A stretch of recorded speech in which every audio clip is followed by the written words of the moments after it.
David Gaspers claimed another championship last season and took 8 wins in 12 rounds in the process.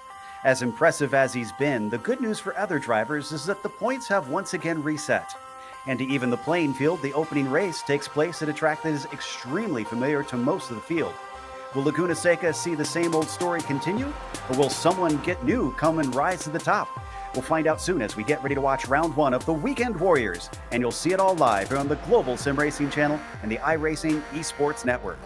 Hi, I'm Joe Peak, and with me in the booth is Ryan Walker. Behind the scenes is our director, Sean Crackers Ambrose, and he's using cameras provided by Dougie Beard. This popular American road course has been a part of iRacing since the beginning, but for our viewers who aren't a subscriber on the service, we have our handy track guide ready to introduce you.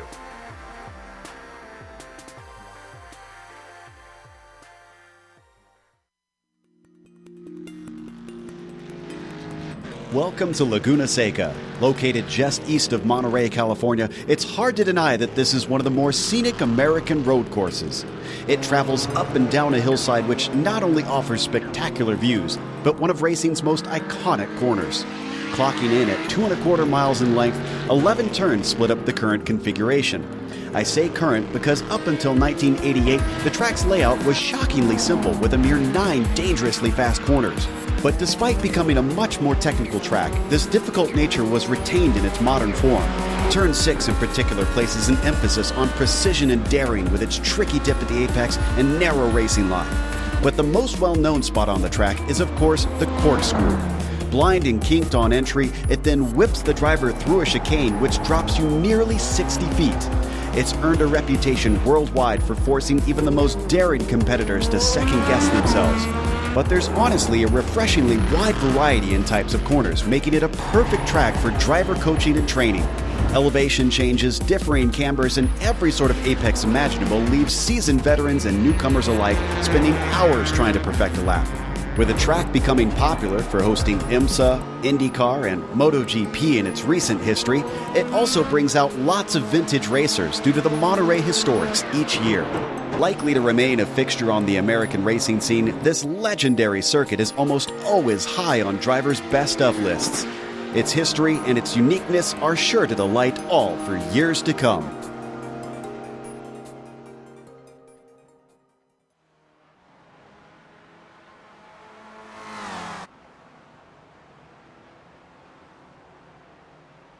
Have today, which is rather foggy, but Ryan, like I said, most of the drivers know this place like the back of their hand, it seems.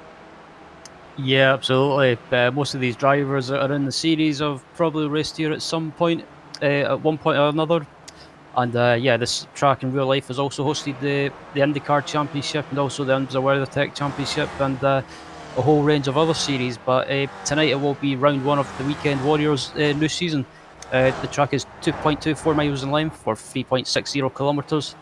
It has 11 turns, and tonight it will be a 40-minute race. And as always, we want to remind you that the Weekend Warriors is brought to you by SimStickers. Whether it's button boxes, steering wheels, or keyboards, they have you covered. And now, if you use the promo code GSRC10 when purchasing, you get 10% off of all orders for the whole season. You can find out more at simstickers.co.uk. We mentioned the championship wrapping up last season as starting the new one, so let's take a look at how those points were. As you can see, with Gaspers winning a whole slew of victories, Daniel Sadro 165 points behind in second place. Reese 236 back from him. Really, it wasn't close until you get to 4th and 5th. Orza and McAreevy were about 5 points apart come the final race. Otherwise, everybody else seems to have really spread apart up at the top. Thankfully, we also have a Spec 2 championship. This is the amateur championship. Ryan, how did that wind up? So the Spec 2 championship was a real close championship that went right down to the wire, but in the end it was Larry McLeod that took that championship over PJ Gowdy, who finished 68 points behind him.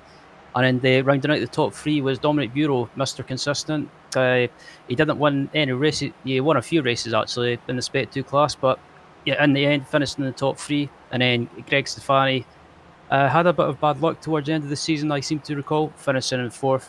And then Kenneth Bately rounded out the top 5 with some very good drives. McLeod, of course, gets promoted to the Spec 1 field this season because of that victory in the championship. Well, let's look at today's race in particular with the race details. And as we mentioned, we are in round 1. Now, they have a pit stop in this race because they've limited the fuel compared to what the real cars can carry in them. So even though it's 40 minutes, they will have to come in, get a splash and dash, and take back off.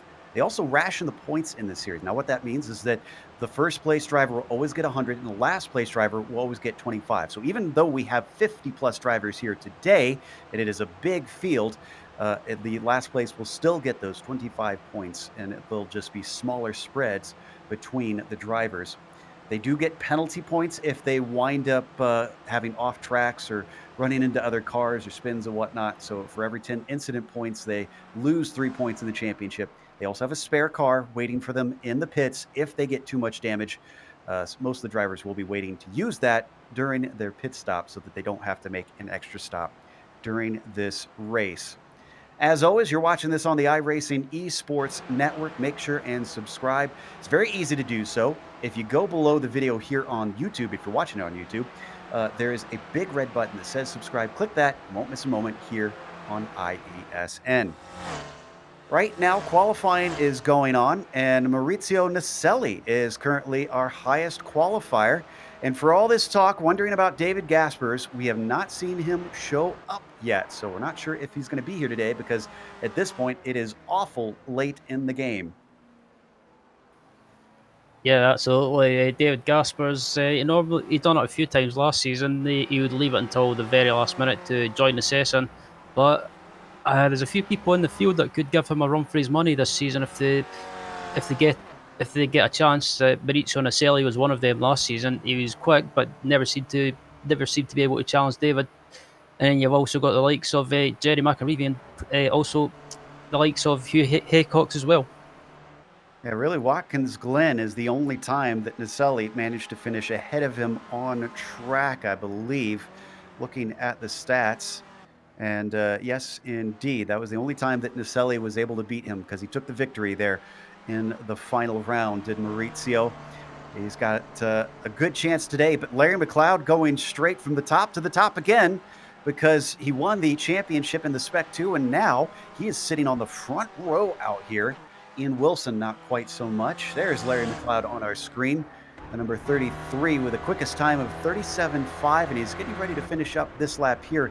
Ryan, he's only got a little more than a tenth to make up to Maurizio, so this is still pretty close.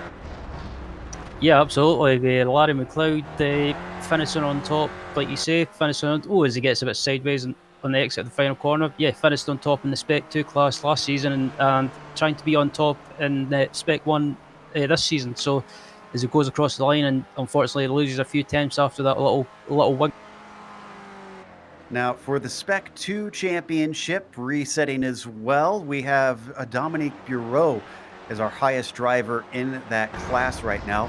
Even though all the cars do look the same, and they are the same cars actually still, so there's really no power difference between Spec 1 and Spec 2 or anything different at all, except for the drivers who have been classified as their I rating being low enough to be in there. So if you're wondering how to tell them apart, watch for the numbers on the cars. 200 and over, and they are a Spec 2 driver. Now, anything underneath, even though all the cars do look the same, and they are the same cars at Spec 1 class. So right on board with the Canadian now. He's actually getting a little bit of a tow from Kenneth Bately here. We were talking about that before the race, Ryan, that this track really doesn't give a lot of draft, but at least it's still a little bit there, it seems. Yeah, this Bureau's getting a little bit of a tow. I think, the draft, like I said before, I don't think it'll matter that much around here. You might, depending on how close you are, you might be able to get a bit of a slipstream on the home straight. But I think, the slipstream around here probably counts round about half a second, I think. As they come across the line, I think that was an outlap for Dominique because it seemed to be a slow one for him at a 144.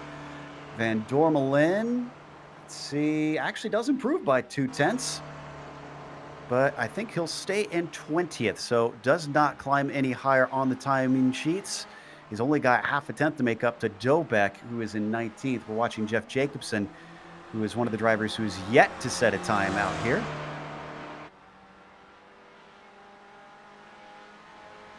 The majority of our field has put one in. I think we got 47 times on the board right now. Mark Coffin, not one of those, I don't think, as Maurizio Naselli getting ready to finish another lap. Let's see if he can extend that gap to Larry McLeod. He's on an outlap, so he's not going to extend it this time. So where is Larry and Hugh, our second and third drivers in comparison? Looks like Hugh is just coming through the corkscrew as Larry's behind him in turn 6. Tom Bradwell crossing the line, and I don't think that 106 is correct, or else he is really flying. Yeah, he must have had an off somewhere in there, so that is not correct what you saw on your screen. Look at from third down to, let's see, it's about 10th place. Am I seeing this correctly? There is 0.2 of a second for about 6 or 7 cars. Yeah, it's quite amazing how close those guys are. It's just proof that, again, the Weekend Warriors is really close when it comes to these guys, and also lap times. The league really close, and all these drivers are looking at the times throughout the field are relatively close. Murakami is one of those, and he looked fast in the warm-up. He was second on the timing sheets, if my memory serves me correctly. And right now he's in 7th. Radosti still looking for time for himself. Now, what's curious is Sadro seems to be doing very poorly today. I noticed this earlier in the qualifying session and doesn't seem to have improved. Yeah, it's a bit strange to see Daniel's down so far in the grid. He's still close to the top 10, but it's not where we're used to seeing him. Normally he's qualifying up at the front, close to David Gaspers, but at the moment Daniel seems to be struggling a little bit. Well, he's got a little bit of time left to get a better time in, as Naselli does go quicker. And it's now a 37.2 as our fastest time. That's 0.3 faster than Larry McLeod, who's still chasing him. Looking through to see who's the next one behind Bureau on the Spec 2 race. And I think we have to go all the way down to 17th, if I'm seeing right. Lucas Enderman. That's more than 10 positions between Dominique and Lucas. That's a lot of time between himself and the next driver. But again, Dominique is in the midst of those drivers who are very, very tight on qualifying time. So it might be that they are actually relatively close on pace. It's just, well, there's a lot of cars close on pace. Yep, absolutely. Dominic's one of those drivers that improved towards the end of last season. Like I said, he was Mr. Consistent and got the results, and he was rewarded with a top 3 finish in the Spec 2 Championship. But yeah, he's kicking off the season so far in a good way, up in P6 at the moment, and also Chris Murakami as well. So 2 of those guys have definitely improved. Oh, Gary Wobolt's not going to improve. That 215 spins around, and unless he really gets hustling to the line, he might not be able to start another lap. This is our pole sitter coming around that final hairpin amidst the fog here in the valley. As he comes across the line, is he going to go even quicker yet? The 37.250 stays put. He must have had an off track, so he's got at least 2 more tries with about 1:50 left. As Paul Gordon spins in the final corner, down in 40th at the moment, and waiting to see if he can try and get going again as Michael Dobek comes round the final corner, and it looks like he might be on a lap that could move him further up the grid. Let's watch and see. And yes, looks like he goes from 19th to 16th. Also, Antonio Reese gets onto the second row. The 007 has moved himself into third. So he's found just a little bit of time last time through, about 0.2 of a second. Haycox is actually just responding now, and he does not have a timed lap that time. So this is going to be his last opportunity with less than a minute left on the clock. Yeah, absolutely. These guys just under 1 minute remaining in the session, so whoever crosses the line, it'll be their last chance to try and improve improving their position as Ian Haycox is coming around the final corner, and it looks like yeah, it looks like you might have got an off track possibly, unless by lifetime is playing up again. Yeah, I think he had something go wrong there on that lap. Watching Michael Shaw right now. The Canadian is in 10th, so he's within those top 5 rows. But as he crosses the line, he does not improve, unfortunately. 30 seconds left. Looking to see who are our high runners. Daniel Sadro, he's gotten up to 11th. He's coming around to finish a lap right now. And he is definitely hustling the car as he has a big slide coming out of the final corner. Hopefully that didn't slow him down too much. Down into the line. What's it going to be? A 38.3. Did not get a quicker time. So yeah, I think just looking throughout the list as well, I think there's a familiar name back on the grid that I see as Aaron Vogley, I think it, or however, hopefully that. Vaguely, sorry, my bad. Yeah, good to see Aaron back out. Good to see Aaron back out in chat today. One of the drivers that I've liked watching a few times. He's not always the quickest, but when he keeps out of trouble, he's more than a consistent driver and always seems to pick up points. A lot of drivers abandoning their last lap, practicing their pit entry. Vandenberg coming around. Chauvin just finished there. See Ian Haycox coming around for one last lap. He sits in 20th, but he's going to abandon that as he comes down into the pit entry. Richard Franco behind him. Jacobson not going to take his final lap. Michael Shaw will. 10th place driver. So here goes Franco down in 32nd. Let's see if he can go quicker than that 39.3. No, he cannot. Michael Shaw. He's on a decent lap, I believe, but it does not go quicker. Donald Fitterer coming around to complete his lap, and it looks like a decent lap at the moment. He just needs to get round this final corner and hopefully he gets a clean exit as he gets a bit bouncy over the curb. And yeah, coming up to the line, and it looks like he could possibly improve his lap as he comes across the line now. Nope, he was a little slower, sadly. The Indiana driver, Aaron Vagley. Hoosier does not go faster as well. Antonio Reese up into 3rd. He could potentially get a pole, but no, not this time, as he has a slow one. Murakami behind him also does not improve. Is there anybody after them? That is everybody. So that will solidify our grid. We've got a lot of people to go through, so let's get started on our starting grid with Maurizio Naselli on the pole. And he's got about those 3/10 over Larry McLeod, who again has really been going from strength to strength in 2nd place. Antonio Reese managed to get it into 3rd late in the session with Hugh Haycox outside of him in 4th position. Fred Desai will be P5 today. Then Emil Orza in 6th place. Dominique Bureau in 7th is followed by Chris Murakami in 8th position. Ramon Regalato's on the inside of row 5. Michael Shaw rounds out the top 10. Yep, starting 11th for row 6 is Daniel Sadro. Alongside him is Ed Doherty in 12th. 13th is Jerry McAreeby. Alongside him is James Tyburn. 14th, 15th is Kenneth Bately. 16th is Miroslav Jurasek. Quite unusual to see Juraslav down there. 17th is Michael Dobek. And alongside him in row 9 is Stephen Elson in 18th. Row 10 is consisted of Lucas Enderman in 19th. And rounding out that grid is Ian Haycox in 20th. 21st is Alejandro Liero with Tim Van Dormelen in 22nd. Aaron Vagley was only able to get 23rd.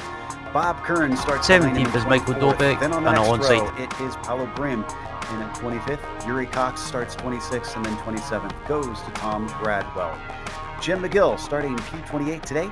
Donald Fitter will be 29th, and Kevin Bubard, I think that's a new name for us, will start in 30th. In row 16 and 31st is Jeb Jacobs, and Richard Franco is alongside him in 32nd. 33rd is William Ferry. 34th is Dan Beavick. 35th is Jeff Cantor. 36th is Ian Wilson. 37th is Mark Silver. Martin Van de Berg in 38th. 39th is Mark Coffin, and rounding out the row 20 is Paul Godden in 40th. Jula Verkolen down in 41st is already, we've got the cars taking off on their pace lap. 42nd to Noah Hambai. Then you've got Frank Radosti in 43rd, followed by Gary Wobold in 44th. Behind them, Philippe Chauvin starts 45th today. Sandy Satullo in 46th, and Glenn Powley in 47th. Samuel Dick is 48th, and he's the last driver to get a time in. 49th goes to Nick Carty. Nico Schuk to 50th. And then from there, we've got Guillermo Cravo and Robert Eel as the last of our field. Cravo's not in the session. Neither is Nick Carty and Nico Schuk. So I believe that should give us 49 drivers who will take the green flag today.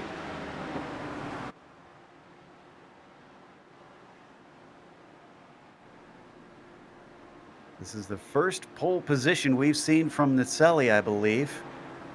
As I want to say last season was the first time he showed up in this series. If not, it's been a while, and it could be maybe first pole in a number of seasons. We'll have to double check on the stats on that one. We ride on board with him. This is one of those tricky corners, though, that I've always felt is always a danger on this track. Turn 6 here, Ryan. Yeah, it's one of those corners that turn 6, you want to try and get a good entry and carry as much speed as possible up to the corkscrew. But the corkscrew as well is one of those there's no difficult corners that the entry you can get right, but the exit is one of those ones that you have to try and get it spot on, because if you take too much care on the exit, it can make the car bottom out and just spin you around. Almost done with this pace lap now as they come up to the penultimate corner. Porsche pace car leading the way, but soon it will be Naselli who will have control of the field. But the pace car ducks away before they get to the final corner, so Naselli essentially is able to take off whenever he wants. Is he going to jump him coming off the final hairpin? The answer is yes. He immediately gets on the throttle.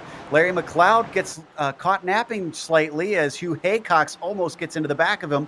Antonio Reese getting in single file behind those two. In fact, look at the front of the field, all single file before they even get to the first corner. This could be orderly or this could be chaos. We'll see. Dive to the outside from Orza on Antonio Reese, but he isn't quite able to take the position. Behind them, it's looking relatively orderly. I'm not seeing any accidents in the back of the field yet.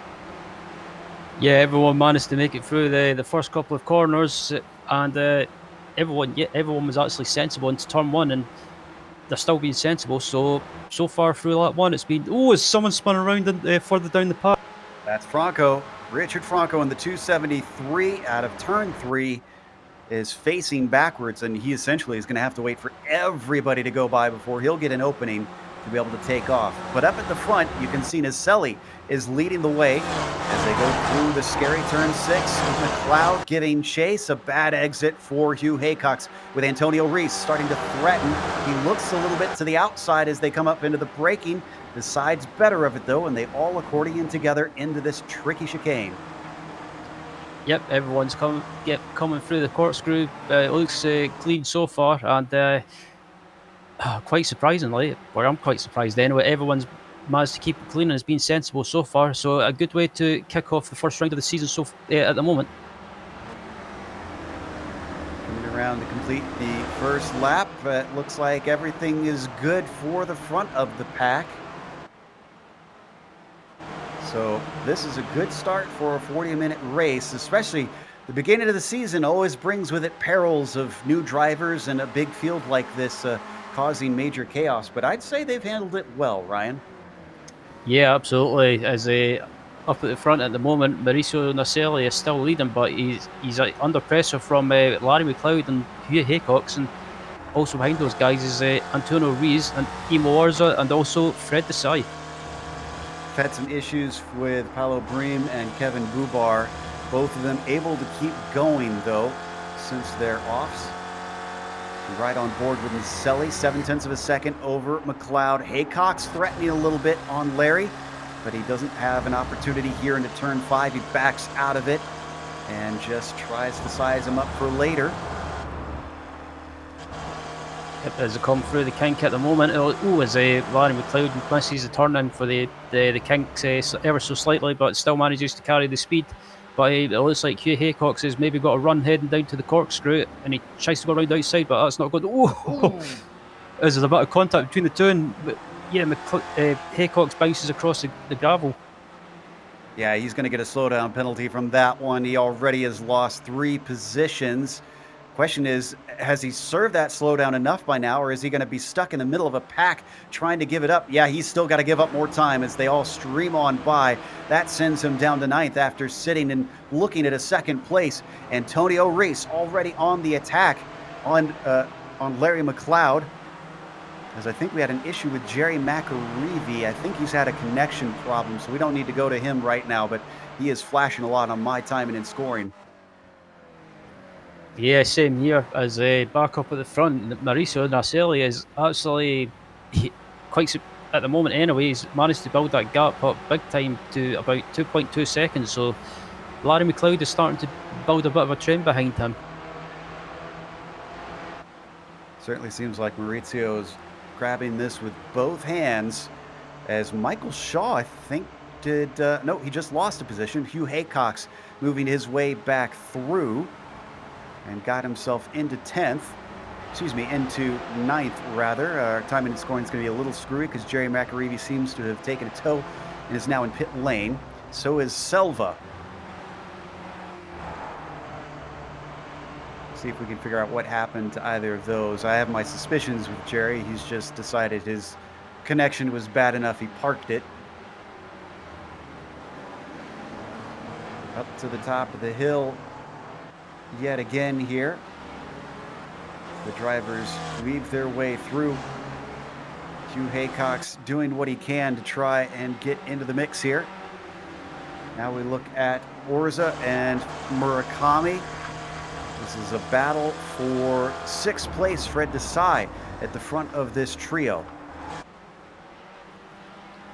Yeah, Fred Desai's been one of those drivers. He's always kept out of trouble and got consistent results. But behind him is Murakami, and also the Spec 2 leader at the moment, by the looks of it, is Dominic Bureau. So we know that Dominic's not one of those aggressive drivers. He likes to play the waiting game, like he said a few times last season when being interviewed. So he's just sitting there, more than happy to sit there and see what happens. Certainly seems like he's playing. Oh, that's a big mistake for Murakami. So there's that patience paying off. Bureau now up to 6th with that. Yep, as Bureau runs wide on the gravel slightly, which will give Murakami a slight chance to catch back up to him. But Bureau's just like he just done there, just playing the waiting game and picked up position, and the next person in front of him is Emil Orza. Got a bit of ways up to Emil Orza, though. He's a second ahead now because of, I guess, Dominique having to slow up to try and get by the problems of Chris Murakami. Same thing happening with McLeod and Naselli. Oh, did Haycox have more problems? Hugh Haycox losing yet more positions. This has been a bad day for him. Yeah, it seems to be it seems to happen with Hugh sometimes. He has a good qualifying, and then at the early stage of the race, he seems to just have it. Oh, is he running wide on the gravel again? Yeah, and what cost him to lose positions is he cut turn 6. I'm not sure if he just missed his turn in or what happened, but he went straight across the dirt. As it sounds like we've also had a wreck for James Tabor. Not exactly sure what that wreck involved, but I can see that he's already left the session. So, wow, and a strangely sloppy race for Hugh Haycox. We're going to look at 2nd place now because Antonio Reese still working on Larry McLeod. Yeah, seems to be Larry McLeod's not able to keep up the pace like the Selly or even Antonio Reese at the moment. It seems to be maybe doesn't want to push too hard at the moment and just trying to keep hold of 2nd place. But Antonio Reese, if he gets a chance, he'll go for it. It's keeping him in check as we ride on board with the 007. And see how close he's staying with him. Both of them pushing hard through turn 6, continuing to climb up the hill. Very good exit from Antonio, but it's hard to pass here into the corkscrew, so he's not attempting it quite yet. Already we're seeing a lot of dust kicked up as drivers making mistakes in that chicane have brought it onto the track. it's a difficult corner to get slowed down for the corkscrew on the entry anyway. It's so hard because in a way you're kind of turning at the same time while you're braking, but it's one of those corners I find really difficult to get right, and I think it's just the nature of the corner. You can see they are trailing along Fred Desai as well, back behind them. He's about 0.8 of a second back, so he's got some time that he's got to make up to get involved in this. We're still very early into the race. We haven't even hit 10 minutes into this thing, and I don't think we're even into the pit window being open yet. Down in 9th place, Miroslav Juracek, ahead of Daniel Sadro. Now, we've known Sadro not to be the best of qualifiers in the past, but this was pretty miserable for him. He's only gone up one position since the start of the race, from 11th to 10th. He's working on getting one more. It's Juracek that you see right in front of him. Yeah, I think it seems to be with Daniel sometimes. Some tracks he seems to be really quick at, and then other tracks it seems to be he's a bit not as quick, but yeah, a bit of a miserable start. Not a miserable start to the race, but not the start that Daniel wanted. So yeah, he's right behind Miroslav, and I think we're just watching Miroslav as well. Miroslav seems to be pushing really hard. And Miroslav's got a carrot in front of him because that's Ramon Regalado. That's dark blue machine you can kind of see up in the distance. There you go. And the number 35. They come down through the corkscrew one more time. They're all going to stay tightly packed together. One mistake is going to open this up. Now they're being joined by Hugh Haycox as well on his recovery drive. Yep, so Hugh Haycox has managed to get his head together, and then he's caught these guys back up, and is this Daniel Sadro closes right up Miroslav under braking. Yeah, and Ramon went way wide there through the final corner. He knows it. He immediately goes defensive because Juracek's got a decent run. This is one of those spots where you get a little bit of the slipstream, covers all the way off into the inside. Juracek weaving back out to the outside, maybe an over-under. No, he's going to try and go the long way around. Now he backs out of it, looks for the launch off the turn. Both of them off the course. Sadro about the only one in that group that manages to keep it on the pavement, but no position change among any of the four. Yeah, I think Regalado's slightly slower than Juracek, so Miroslav is trying to get by as quickly as possible, but Miroslav making that slight mistake has allowed Sadro to close up on him again, and also allow Haycox to join this pack as well now. Boy, a lot of mistakes happening in this group as yet again a little wheels off into the dirt for Miroslav Juracek. Sadro not able to take advantage. Down and through turn 6, a big slide from Miroslav once again. He's feeling the pressure, making a lot of errors. And Hugh Haycox thinking about 3 wide up into the corkscrew? No, he's not. He says that is not quite the time for it. Still, an attack from Sadro becomes in a defense because Haycox almost able to get by with him going wide. He pokes his nose to the inside but gets chopped off. Now he's going to get another chance as they come up to the penultimate turn. And then the final corner here into the hairpin, but he has a bad exit. Oh, and Sadro's going to take an early pit stop. Yeah, that's very interesting that Sadro decides to pit early. Maybe he's trying to do an undercut by pitting early and maybe using the Stevie Ray strategy. Yeah, I get the sense that he was not happy with all the action that was happening around him. So Sadro trying to get himself a little bit of clear track maybe and return back with some open air. Let's go to second place. Larry McLeod leading Antonio Reese, and now Fred Desai has indeed caught them. It's come down 0.4 of a second. They've dropped Dominique Bureau. He has fallen back. There's a little bit of a battle in that group back with them. So we've got 2 packs of 3 going on up at the front of the field.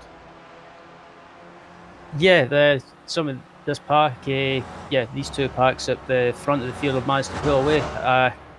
And also on the cell, he's maintaining that gap at the moment to Larry McLeod around about 2 seconds. So McLeod's a little busy keeping his eyes on Antonio Rees and also Fred Desai. And I think Sadro's move might pay off because I'm looking at him and he is down in 23rd in the middle of nothing. There is no cars behind, no cars ahead, so he can just start plowing away at quick laps. This really was a bit of a clever call. At least it's looking like it for the time being.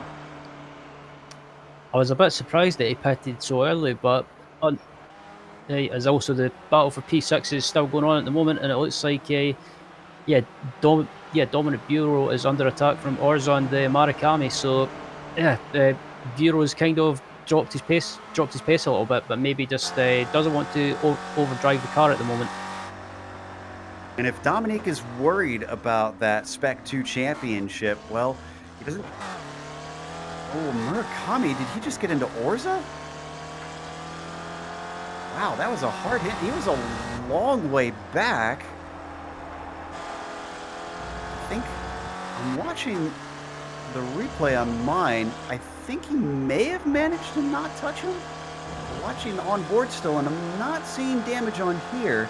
But boy, he got about an inch away. Okay, it must have been the lightest of touches. You can see just a little crinkle on the nose. Yeah, I think Marikami might have just got caught out, possibly just by Orza. Maybe Orza, as the battle for P2 is still going on at the moment, and Antonio Ruiz is right on the tail of McLeod as they head down to the corkscrew, and also Desai is on the tail of Antonio Ruiz. So got his back. As Reyes goes. Oh, that might be a slowdown for Reyes, possibly. I think it is. Yeah, he's having to give up the position. I'm not sure if he was caught out by McLeod or what, but he got awful close to the back of him. Fred Desai now bumps himself up. I think we've had an incident with Alejandro Liero behind them. This is an 18th place. Yeah, this is a turn 6 incident. This is one of those scary moments. I think, did he manage? No, he got a big hit. He definitely made major contact with Yuri Cox in this. So watch out of turn 6. Lero, excuse me. Let me get his name right. It was a wobble, and that sent him out into the dirt. There was no catch in the car. Oh, boy. That was Yuri Cox in the number 286. It just nailed him. Yeah, that was unfortunate for Alejandro there. He just he lost. He lost the rear end riding on board. Oh, I have to say I feel sorry for Yuri in that incident. He just had nothing he could do in that instance. All right, we've had more pitters. Hugh Haycox among them, and he's actually coming out right with Daniel Sadro. He might actually be side by side. They are. Sadro's got the inside and just noses ahead. If I'm not mistaken, Hugh Haycox was well behind him earlier, was he not? Or no, actually was right with him when he just pitted. So that barely worked out in favor of Sadro. Yeah, that was a good call from Sadro. He just managed to pip Hugh Haycox on the pit. So as we ride on board with Hugh now, they're a little bit back in the pack, but again, they've already got their pit stops done, and pretty much everybody in front of them has yet to come in. Oh, and Larry McLeod. Larry McLeod is in, so he's going to relinquish his second place, his track position, for an early stop. I wonder if he's seen some of these quick drivers behind him who have pitted and has decided to try and cover them off. Quite. Sadro is managing to gain more positions, or just about to gain more positions possibly, but he's under huge pressure from Hugh Haycox, and Haycox, from his onboard I'm watching at the moment, he looks really racy. And they've got traffic in front of them. That's Lero, who had that big contact. I'm surprised they're not gobbling him up quicker. Larry McLeod is out and going. He's going to be out easily ahead of these two. So he will be our highest pitter now.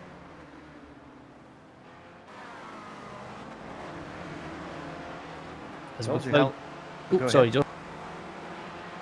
I was going to say, it tells you how little the aerodynamics matter here, because Lero, who doesn't seem to be losing too much pace, even with a very damaged front that we could see on some of these camera shots. We've switched up to Murakami now, still dealing with Orza and Bureau ahead of him.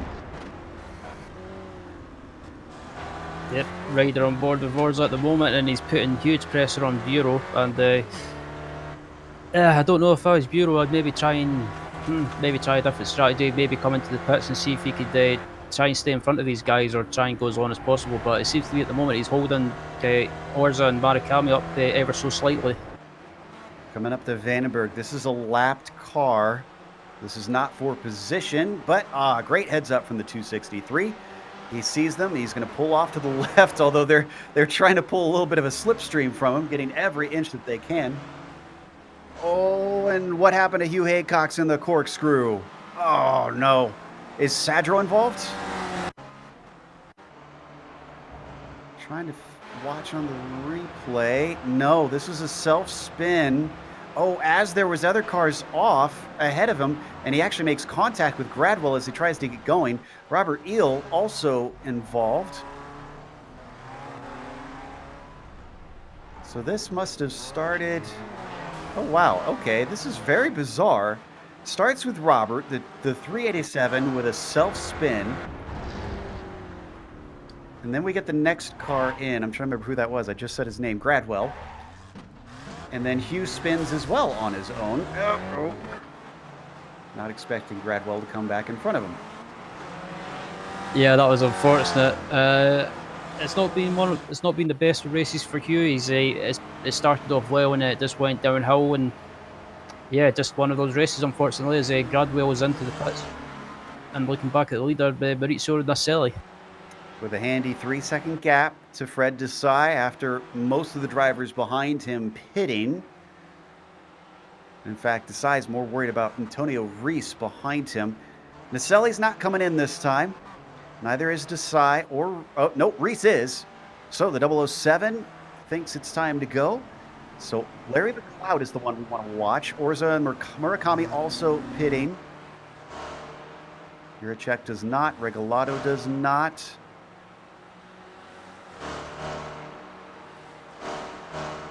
The 007 looking for his stall.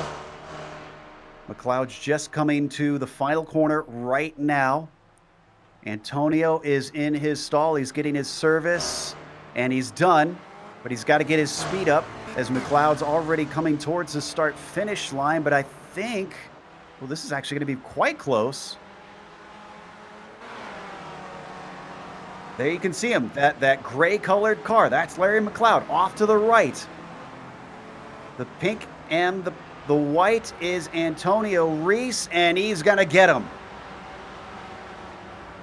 Yeah, that was very close in the pit, except that Reyes managed to just get out in front of McLeod, and I think it's at the moment it's advantage Antonio.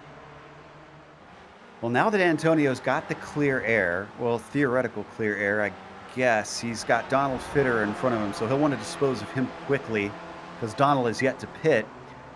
Can he do something to run down Naselli? That's more than possible, but it just depends if he can keep up the pace and keep up the same pace as Maurizio. But I think at the moment it seems that Naselli's got just slightly quick. Fred Desai now pits in response. He was with Antonio. Can he manage to get out ahead of Larry McLeod as well, considering how close they're fighting? But, oh man, Antonio's got his hands full. He is still having trouble getting by Donald Fitterer. Is Fitterer going to pit? Yes, he is. So that releases Antonio, but the damage might already be done. More than possible as Fred decides just to finish in his pit stop, and it looks like Antonio might get by him, but Fred's coming out the pits, so it's going to be really close. So about half a second slower for Fred. As they come down into the braking, he's got to use this pit exit lane. It's very narrow around here, but you got to maximize it, and he is going to get out ahead of him. Fred Desai moves himself ahead of Antonio Reese. All this happening behind our leader, who continues to just pound around this track, putting good laps in the number 44.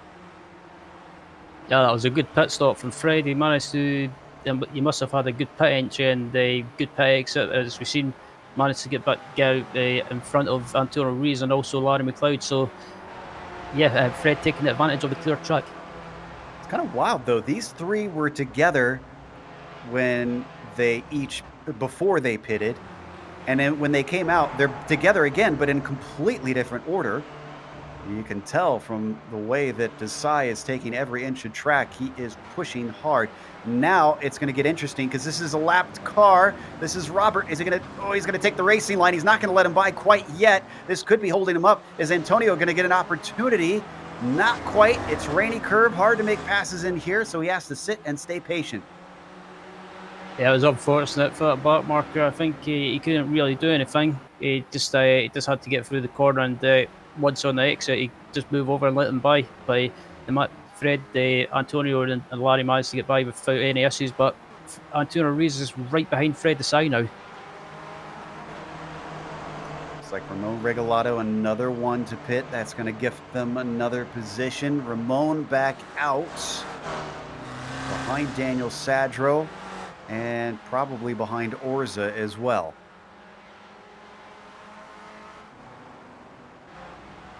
So we're waiting on 6 cars up at the front to pit. There's a few in the mid-pack as well that have yet to take their stop. We're getting towards the end of the pit window. This race is actually kind of flying by.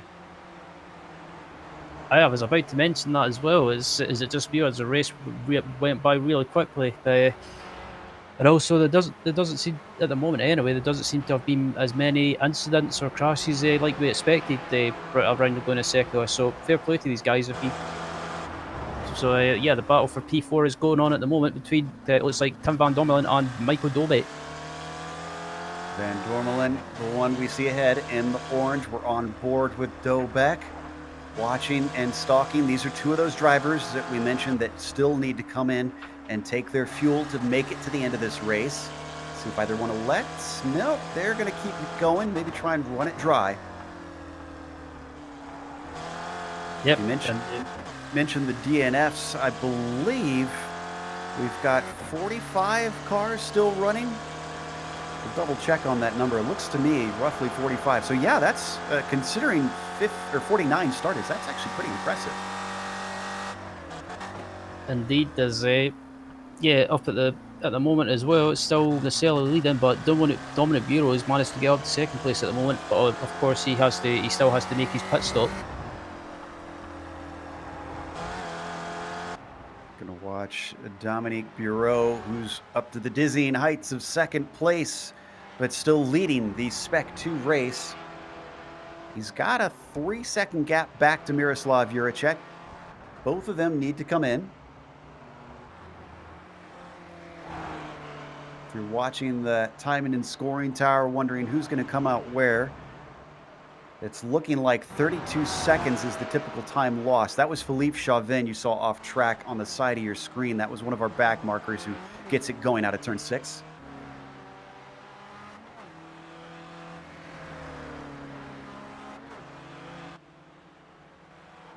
So, oh, and our leader pits. Our leader is in. Now, shouldn't be too many dramas here, Ryan, because he seemed to have pulled a pretty good gap.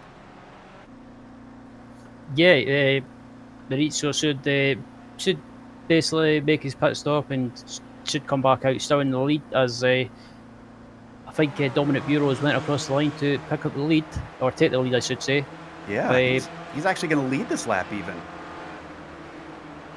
So it looks like Dominic saved enough fuel to do another lap, but yeah, we've got Antonio Reyes and Fred Desai and Larry McLeod coming round as well. This will be close, but I don't think it'll be that close, as Maurizio is just leaving the pits now. So yeah, still heading out the pits in the lead. Yeah, he had enough of a gap. It'd be highly surprising if Reese actually overtook him. Now, catching him is another thing. And it does look like Antonio's brought it down a little bit, but Antonio's actually, it goes way wide, and there goes Fred Desai back through. Somewhere we missed that Fred had gotten passed by Antonio, but he's now giving it right back. Yep, it looks like Antonio just carried a little bit too much speed into turn 1, but he managed to hold it, but also it gave Fred Desai a chance to make a move and, yeah, pick up P6. So it's still really, really close between these guys, and not far away from this pack as well is Chris Marikami in P9. Right now we're waiting on Bureau, Juracek, Van Dormelen, and Vaguely to come pit.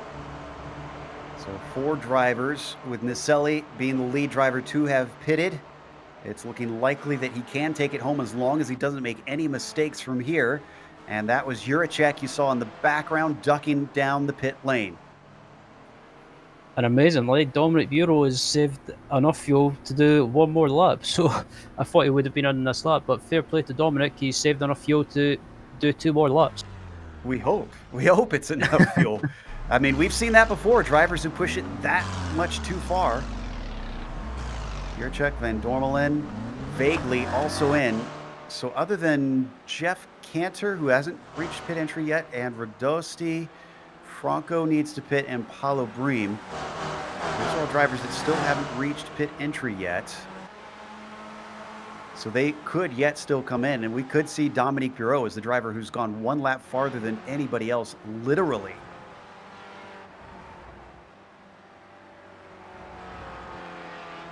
So Cantor is in. So he can't make it. Got a ways to wait on some of these back markers to see if they can go another lap. Riding on board with our leader, 18 seconds back to Naselli, so he will definitely get that lead back. And Dominique is starting to do some lifting and coasting. I think he pushed it too far. He might get away with it though, because this is the downhill section, so he could back off the throttle and just let it roll. But I agree, Dominic's maybe just pushed it a little bit, maybe 1 lap too much. But if he gets into the, I thought he was going to go for another lap there. I was going to say it would have been crazy to try and attempt that, but he's into the pits now. Does he have enough to get to his stall too? Because it's it's uphill, and the car is not going at full tilt. This is not good. He's going to start losing some time.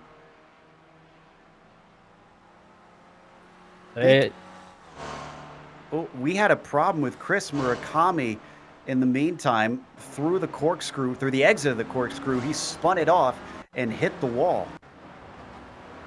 Just looked at the replay to see what happened, and it looks like he turns into the corkscrew, and he not sure what happened. I think the car just bottomed out on the exit, and just it spun him around and him into the.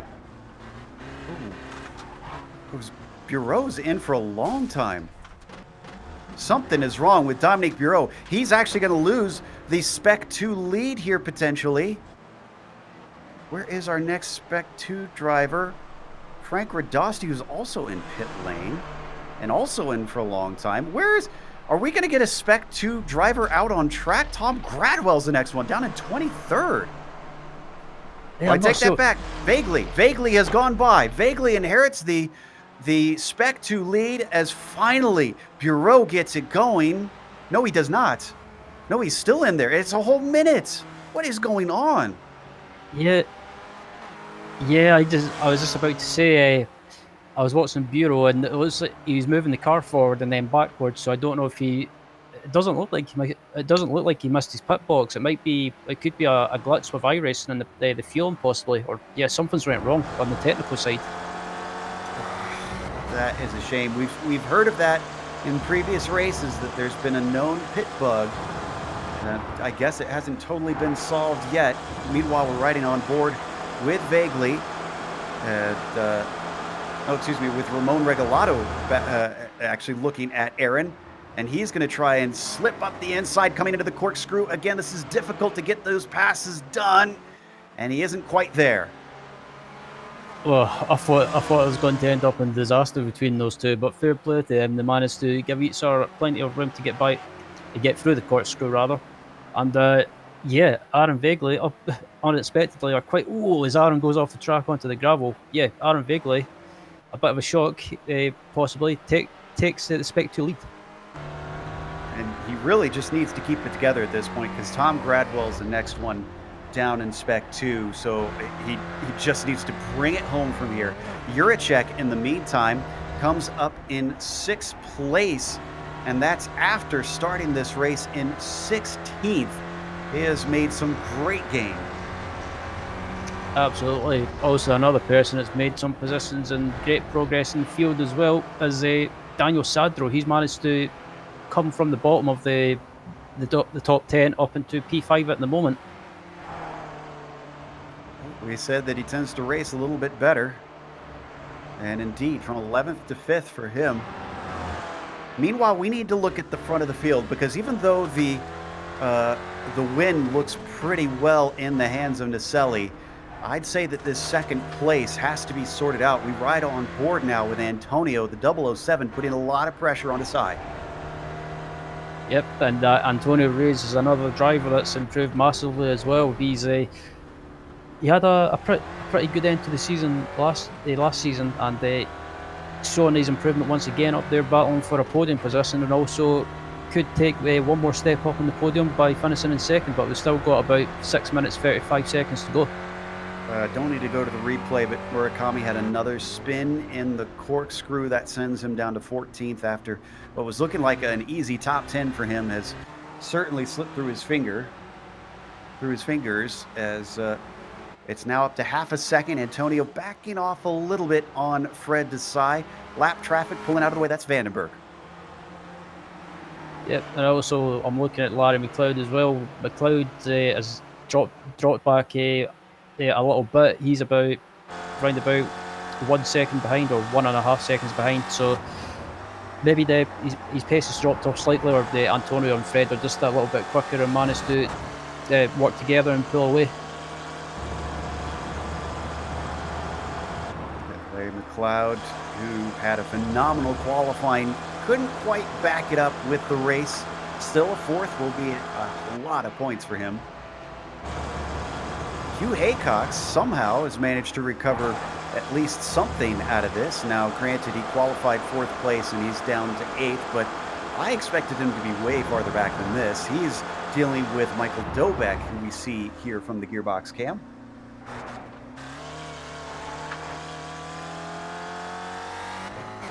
Five minutes left to go as well. And with these laps taking about 1:40, we're running out of time here. Yeah, considering the race that Hugh Haycox has had, it's been a bit up and down. He's actually done well to get back up into P8 at the moment, but Michael Dobeck is hustling. And our Spec 2 leader, our Spec 2 leader is around in the corkscrew.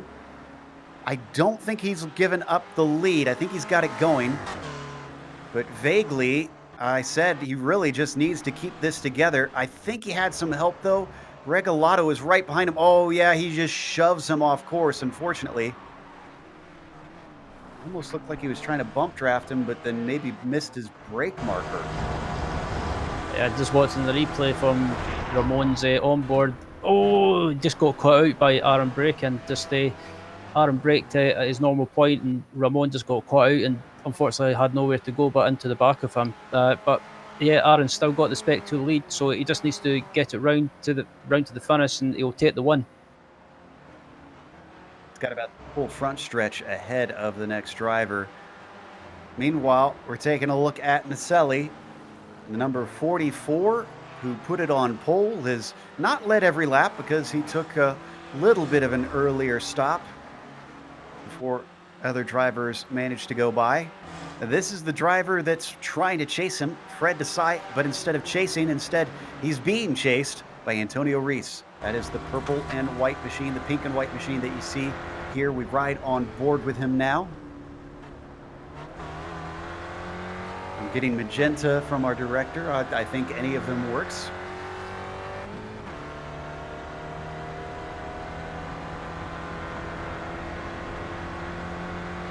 Using that slipstream a little bit up and over the crest of turn 1, down into the Andretti hairpin. Oh, a lockup of the brakes there from Desai, trying to get it slowed up. The car of Dan Babich may be causing him to get distracted down into that hairpin.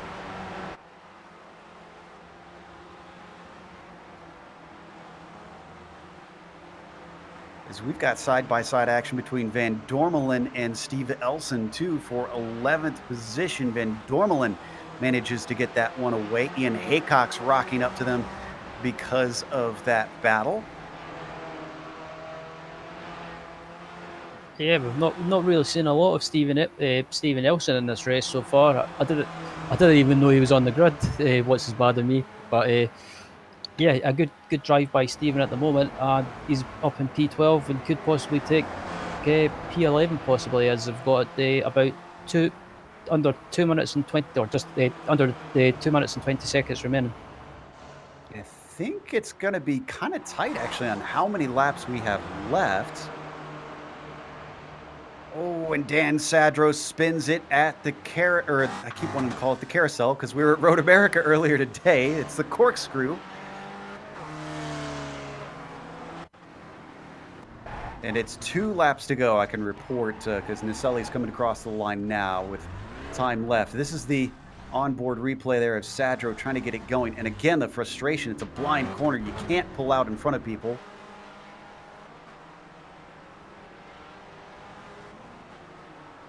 We take a look at second place. Reese gets within 1/10 of a second of Desai, but can't do anything with it.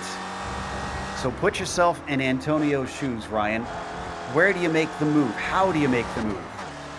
I'll try to fight. If you get a good exit on the final corner, you could try and make a move on the home straight, heading down to turn 1. Or if you get a good run through the kink heading up to the corkscrew, you could. It's a bit risky, but you could try making a move into the corkscrew. But that's the only places I can think of. He's only going to have a lap and a half to try and make it happen, because as they come through turn 6, the opportunities are dwindling away. He just got a decent run up the hill. Does he dare try it here into the corkscrew? No. Doesn't feel like he's got the pace over to side. The French driver doing everything he can to retain this second place over the Iberian driver. Naselli takes the white flag ahead of them as he rounds the final corner. It's actually not too far ahead. Did they gain some time on Naselli? It's 2.2 seconds. I wonder if Maurizio, now he had a decent pit stop. He shouldn't be short on fuel. Yeah, he might. I was about to say he might just be saving enough fuel to get round to the finish. I'm just watching Naselli now. I'm watching this gap to P2 and P3. Yeah, maybe Naselli's just maintaining his pace and just wanting to get to the finish, but these guys are closing on him quite quickly. Right on board with Naselli here, because I'll give a shout if we wind up needing to go back to second place here. Let's see, is he lifting? Saying that turn, but it's down to 1.8. He's definitely going slower than those ahead. I don't know if he's at full song right now. So there's the speed comparison. Naselli, let's see, up at the top, he reaches 100, or not 100, he reaches about 98 miles an hour. And I didn't get to see the size. It's about the same. That gap is going down quickly, though. That's down to about 1.3 seconds now. If he does sputter to the line, Desai could wind up passing him right at the finish. He's got to have enough fuel. It's down to 1.5 seconds here. And Reese is still on the attack as well. How is that going to play out with this? He doesn't manage to get to the inside of Desai. Naselli comes off the final corner, and it looks like he's clear. Does he have enough to get to the finish? Yes, he does. Maurizio Naselli with the win. Desai just inches ahead of Reese at the line. Our podium all within 1.3 seconds of one another. McLeod finishes in 4th. Juracek with the top 5. Sadro, despite some issues, a 6th place. Hugh Haycox, a disappointing 7th for him. Just barely ahead of Michael Shaw, by the way. Looking to see if we have any other. I see Aaron Vaguely, our leader in that Spec 2. Very close. Again, he does not need this 15th position. If he finishes 16th, he's still our winner. But it looks like it doesn't matter because Lero is not able to catch him. So Vaguely.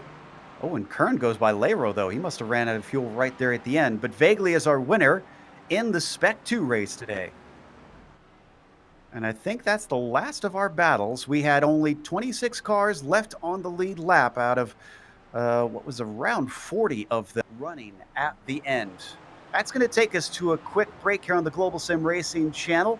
Stick around because we'll have the unofficial results as well as driver interviews On screen, you're going to see all the upcoming races here on the GSRC.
Welcome to Mazda Raceway, Laguna Seca, WeatherTech Raceway, Laguna Seca. Excuse me, iRacing is not correct. This is here on the screen. The Weekend Warriors had their season opener, and Maurizio Naselli has taken the win. Since we didn't have David Gaspers here today to challenge them, they kind of just romped away, at least until the end, where he started to run out of fuel and made it awful close and nerve-wracking for any of his fans. Fred Desai, very, very close between himself and Antonio Reese. Second for Fred, third for Antonio, and there's your podium, all within 1.3 seconds at the line. Larry McLeod with a great qualifying, jumping up from that Spec 2 field to take a fourth place in his first time racing for Spec 1. I'd say he is looking at some wins eventually someday. Miroslav Juracek with a fifth place is followed by Daniel Sadro in P6 and Hugh Haycox in seventh. Michael Shaw was right behind him at the line. Eighth place for him. Steve Elson, a bit anonymous today, but he went from 18th to 9th. And then Emil Orza rounds out your top 10. Yep, finishing in 11th was Tim Van Dommelen, 12th was Ian Haycox, and 13th was Michael Dobek. Finishing in 14th was Ramon Regalado. Taking the Spec 2 win and finishing 15th overall was Aaron Vagley. 16th was Bob Kern. 17th was Alejandro Alero. 18th was Chris Marikami. 19th was Donald Fitterer. And rounding out the top 20 was Jeff Jacobson. 21st went to Sam Dick with Tom Gradwell in 22nd and Yuri Cox having a big hit at one point in this race. Probably took his spare car. He got back out there in 23rd. Jeff Cantor was 24th, and then Paul Godden 25th. Last driver on the lead lap was Lucas Endeman, who was 26th. From there on down, it's drivers who wound up a lap down or more. Huge field out here today. And we are going to talk to our third place finisher, Antonio Reese, real quick about what was a phenomenal battle that not only happened on track, but in pit lane. Antonio, talk to us about those nervous moments where you were taking your pit strategy, and Fred Desai was as well. And it seemed like you two didn't know how it was going to end up until you even got to the pit exit. Hello, good night, everyone. Yeah, it was a great battle. I was really surprised when I saw Fred getting in front of me, and then the guy was fighting with me. I don't remember his name in fourth place. He was a slower pit stop, so I came in front of him, and so yeah, he's the guy leading the second group championship. And yeah, it was a great battle. I was still trying to get place for the second place, but I think Naselli was running out of fuel or something like that. And then, well, it was a battle until the end. Yeah, when you started to notice that you were gaining on Maurizio, did that urge you on to attack Fred more, or did you try to back off just in case it came down to coming to the line? Yeah, I was trying to get them all and try to win, but it didn't work. Yeah, but you still got a third place. That's going to be a handy 83 points today. I mean, how does this make you feel heading over to the Nordschleife, though? Because it's going to be a very different track, and I'm guessing survival probably is first on your mind there. Yeah, I'm sure it's going to be surviving mode on because I don't know well the track in the spec is very unstable there. So yeah, I need a lot of practice before, and we have plenty 1 week to practice. So yeah, I think it will be a very challenging race. Yeah, Well, best of luck to you there. And thank again, you. congratulations on a podium. Hopefully, we'll get to talk to you when we go to Germany. We will see. I hope so. Let's see. All right, Yeah. thank you. See you all. That was Ryan Walker, or excuse me, that was Antonio Reese, rather, who finished third today. And that's going to be it for our interview because it seems we have nobody else who's interested in talking to us. So we'll have to get Maurizio and Fred to cue up their mics and come talk to us next race. A big thank you to our sponsor, once again, SimStickers, that can be found at simstickers.co.uk. They have been a sponsor for this series for a number of seasons, and it's certainly been a big help for the series. Also, thanks to iRacing for putting us on IESN. Make sure and subscribe. Very easy to do. Just scroll below the video here on YouTube, and you'll see a big red button that says subscribe if you haven't done so. Thanks to the companies that provide the software and the hardware for our broadcasts. They're listed here on your screen. Additional thanks go to June Lalonde, who provides our wonderful music.